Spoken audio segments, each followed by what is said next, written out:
Alright guys, welcome back to another war video. Today we're going to be taking Nefaria, Shuri, and Nico again on Path 5. First up we got this Domino. I was originally planning to take this with Shuri, but I wasn't sure if shocks did physical or energy damage. I'm pretty sure they do energy damage, so I just decided to take Count Nefaria in this fight.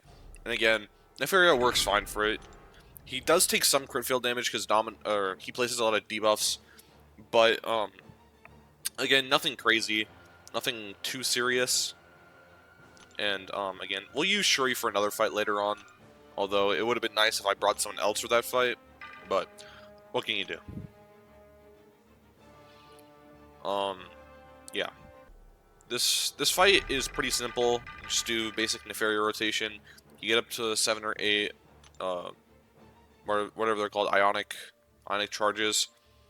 Use the special 1, go into Ionic Overdrive, and then throw a special 2 and watch the damage just explode. I've been thinking about some rank 4 options, what my next rank 4 is going to be. Now, obviously, that's going to be a few weeks away at least. I assume that the Crucible 2.0 is going to give us a rank 4, at least a generic rank 4. I don't know if it's going to be a gem or catalysts or whatever it is. Last year with the Crucible, I think it gave us a rank 3. I think it was only 1 though. It might have been 2. I think it might have given you catalysts and then just a gem. But we'll see what it is this year. They'll probably add like 1 or maybe 1.5 catalysts and maybe like a crystal for a 3 to 4 gem. But again, Nefaria is definitely on that list. The only problem is he's just not good in Battlegrounds. Which again, I want my rank 4s to at the very least have some usefulness in both Battlegrounds and War. But Nefaria is just so good, man. He's super hard to kill in War, and that makes him so much fun to use. And he's really good for questing and a lot of other stuff. He works for Battlegrounds, but he is a bit slow. Most of the time, whenever I have Nefaria in my deck, it's for defensive purposes, or if there's like a regen meta. Now this meta is not really great for Nefaria because the regen, it's strong, but it's not like that strong. Next meta though, I think I'll probably put him in my deck because he has the reversal. But yeah, until then, he's gonna stay out.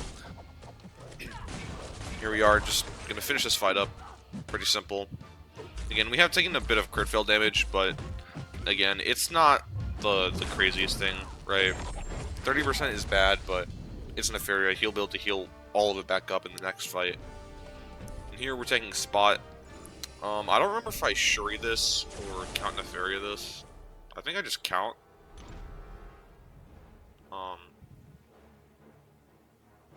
Yeah, I mean, Count just does crazy things. Actually, no, I do Shuri this. Yeah. Again, with Shuri, it's really simple rotation. You just hit into him, parry, hit, and then get all the shocks up, get the critical shocks, and you should be fine. I want to take Shuri to rank 3, but the only problem is I just don't see like a reason why. She's for Battlegrounds. Again, kind of the same problem as Nefaria. She takes a little bit too long. Her defense, I mean, depending on the node, her defense could be pretty annoying. But I think in general, she's not that big of a defensive threat. Yeah, I mean, she's great, but I just don't see like a good reason to take her up. The only thing that she's like crazy good for is being a domino counter, but she works just fine at rank 2, especially with the boosts. Yeah. Not to mention, I have a long list of rank 3s ready for me, right? I need to get Future Ant-Man up, I want to get Gladiator up, I want to get Scream up, I want to get Gentle up.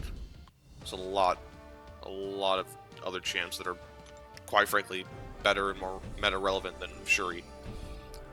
It would be fun to see her come back as like an 8-star when those come out, which, to be honest, we're not even that far away from, right?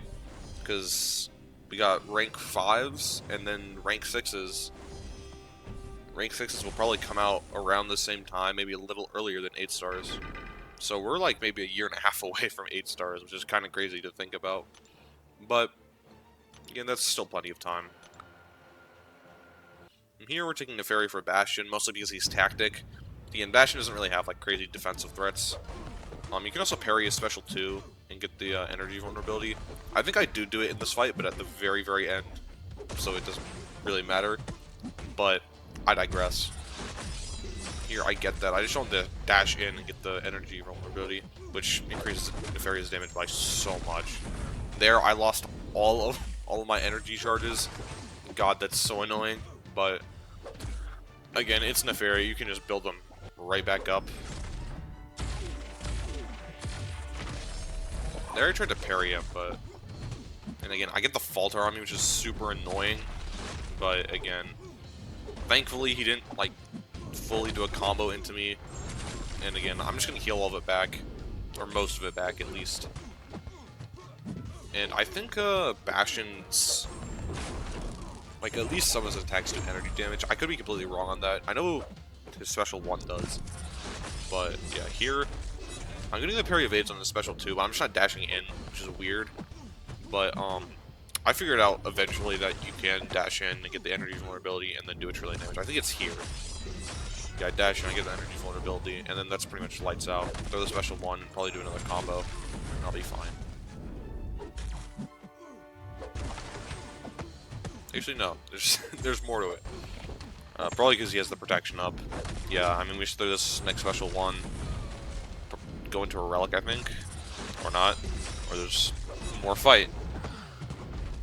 Alright, there he goes. It's a lot longer than I thought. But again, still a minute 30 fight. Pretty good. Here, this Killmonger, I almost sold this fight. The biggest problem with this fight is Shuri does place a lot of shock debuffs, but that's only if you don't get her to her special 1, and then she can just put a bunch of critical shocks on him, and that'll basically be the fight for you. Here, in my mind, I was thinking to go to special 2, because every time he dashes in, he's gonna purify all of those shocks, which makes it much harder to, like, get a bunch of precisions from your special 1 and deal a lot of damage, which is not really great. But the problem with that is if you put like 50 shocks on him at once, he's gonna spike to special 3 instantly because they're all normal debuffs. And as you'll see, I do make that mistake later on in this fight, and let's just say it wasn't my greatest moment. Now, obviously, this season I had some pretty bad moments, but again, I'm coming back. I've never played these nodes until this season.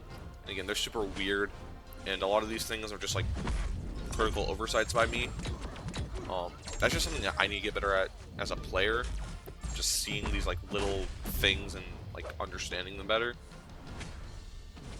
But yeah, I think the rest of this season should go fairly deathless. Maybe 1 or 2 here and there. I just make a small mistake or whatnot. But I think I'm like really like getting the hang of these nodes. I think I've made all like the worst mistakes in these last few wars, and I think these next few wars will go a lot better. And here comes the worst part of this fight. Spike him to SP3 and he throws it. Fortunately for me, Shuri is completely tanky, at least somewhat, and she just eats it. I don't even know how, because I'm pretty sure this is a rank 3, maybe even a rank 4 Killmonger, and my Shuri is only rank 2. But hey, I'll take it. I'm not complaining about that. Yeah, and we get the fight done.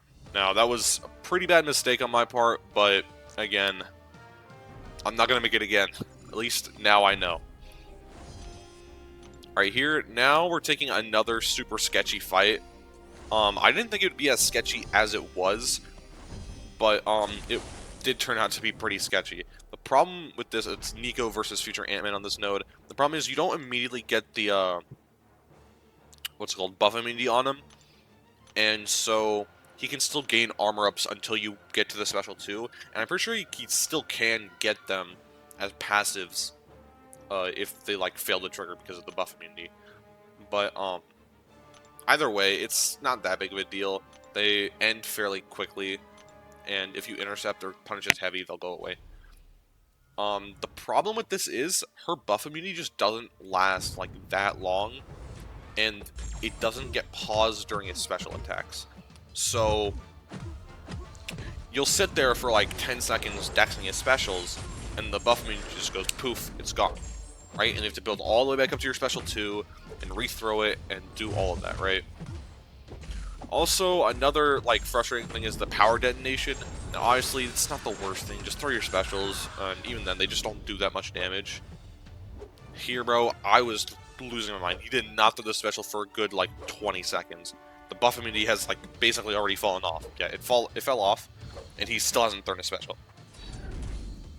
Now he throws it, of course, afterwards. But again, either way, shout out to this guy. Be like this guy, guys. Remember to like and sub, as always. But anyways, back to the fight. Future Ant-Man's just annoying. He's not, like, too challenging or threatening. His specials are fairly simple to dex. Again, as long as you just don't do 5-hit combos to not get stunned, you should be fine. Here, I should probably be pushing, like, closer to Special 3 when throwing the Special 2, so I don't have to, like, waste as much time. Here, there's also Limber on this node, I think. Which means I got parried and took a lot of damage. I mean, it's fine. As long as I don't take too much more damage, it's whatevs. The only thing that I'm like really like worried about now is the power detonations, because they're gonna be chipping away at me, and they could maybe deal a significant amount of damage, which could let future Ant-Man kill me, right? Because this is a rank 4, and this fight's going really slowly. Those armor ups he has are just, they're so frustrating. And again, the buff immunity fell off once again. But here we are out damaging him, so we are in good pace to not die in this fight, right? Again, it's a 6-star versus a rank 4. Again, this isn't her ideal matchup, but she works because of the buff immunity, and also she's like one of the only champions. I think she is the only champion other than the Deathless She-Hulk with the synergy one. That can work on this node because she has the poison rupture immunity with her pre-fight. And again, here we're just hitting away. I don't really know how to commentate over this fight because it's just 4-hit combos, block, bait heavy, 4-hit combos, block heavy, 4-hit combo, into special 1, or special 2 here because special 1 just instantly falling off. Again, another annoying part of this fight that I didn't really mention was future Ant-Man's power detonation, which just like cleanses you of a special attack. To rebuild all the way back up to it, you're at a special 2, and now you're just like a halfway to a special 1. It's super annoying, but again, not the worst thing in the world. You can play around it. The fight takes a while because you're not doing the craziest amount of damage. His specials take a long time. It's just not the like most fun fight, but it works. I got it down. Here, we're getting a free fight thrown at us, taking Dark Phoenix with Nico Minoru. And what's even better is this node, only like really works when the defender has buffs, and since Nico places a buff immunity on him or her, there's no threats, right? The node literally cannot do anything, right? Can't get the unstoppable, can't put the falter on you, can't do like anything. And yeah, so this Dark Phoenix is just gonna be my punching bag. It's gonna be a lot of fun, and the best part about it is I can bait her special 1s, which are so much easier to dex than her special 2, and it's a lot better than trying to push her to special 2 and like, can I dex it, can I not, and then hit her a trillion times to get the Nova Flame off me. This fight is just so much more fun. And again, Dark Phoenix is just my punching bag in this fight because, again, there's absolutely no threats, right? Nico completely shuts off her abilities and the node's abilities, which makes her incredibly overpowered. I'm not gonna lie, I think in the next 2 seasons we're probably gonna see Nico getting banned from like every alliance, just because of how strong she is on so many different nodes. I don't know if she can be banned. No, I don't think she's tactic this season, but she'll probably be tactic sometime in the future. Which, with the way that they're going, they're probably gonna make it a whitelist for all the tactic champions. But either way, she's still incredibly overpowered, and I wouldn't be surprised if alliances just start banning her because of how strong she is, right? It's like everything you see that I do with her is from a 6-star rank 5. She's not even 6200, And again, that is crazy on its own, right? Again, it was an easy fight. Thankfully, we won this war by a few deaths. I don't remember how much. I think it was like 7 or 8. It was fairly close. But again, we're having some exploration issues, which is really annoying, but it is what it is. Alright, I'm gonna thank you guys for watching, and I'll catch you guys in the next video. Peace.